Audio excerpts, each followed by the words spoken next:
Mridu's Kids Zone.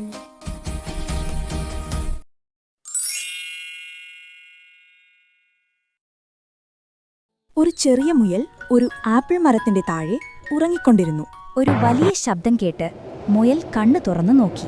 അത് ആകാശത്തിൽ മേഘങ്ങൾ നീങ്ങുന്നത് കണ്ടു. അത് ഭയന്നു. അത് ആകാശം വീഴുന്നു, ആകാശം വീഴുന്നു എന്ന് വിളിച്ചുകൊണ്ട് ഓടിത്തുടങ്ങി. ഒരു ആന മുയൽ വിളിക്കുന്നത് കേട്ടു.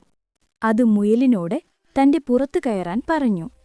ആന വേഗത്തിലോടി. മുയൽ തുടർച്ചയായി ആകാശം വീഴുന്നു, ആകാശം വീഴുന്നു എന്ന് വിളിച്ചുകൊണ്ടിരുന്നു. ഒരു സിംഹവും ഒരു കടുവയും ആന ഓടുന്നതും മുയൽ വിളിക്കുന്നതും കണ്ടു. അവർ ഭയന്ന് ആനയോടും മുയലോടും കൂടി ഓടിത്തുടങ്ങി. അവരെ ഒരു വയസ്സായ ആൻഡ് കണ്ടു. അതാ മൃഗങ്ങളെ ആപ്പിൾ മരത്തിലേക്ക് കൊണ്ടുപോയി. അവിടെ അത് നിലത്തു വീണിരുന്ന ഒരു വലിയ ചുവന്ന ആപ്പിൾ കാണിച്ചു. അത് ചിരിക്കെ പറഞ്ഞു, വീണത് ആകാശമല്ല, ഈ ആപ്പിളാണ്. എല്ലാ മൃഗങ്ങളും സത്യം മനസ്സിലാക്കി ചിരിച്ചു.